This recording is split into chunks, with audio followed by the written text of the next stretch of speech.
Ever feel like your document looks kinda messy just because your paragraphs aren't neatly indented?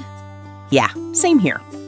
But don't worry, there's a super quick way to fix it on Word Mobile without smashing the spacebar like crazy.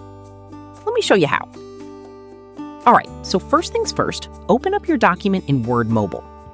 Once you're in, go ahead and highlight or select all the paragraphs you want to format. This step is important, so make sure you don't skip it. Next, look at the top and make sure you're in the Home tab.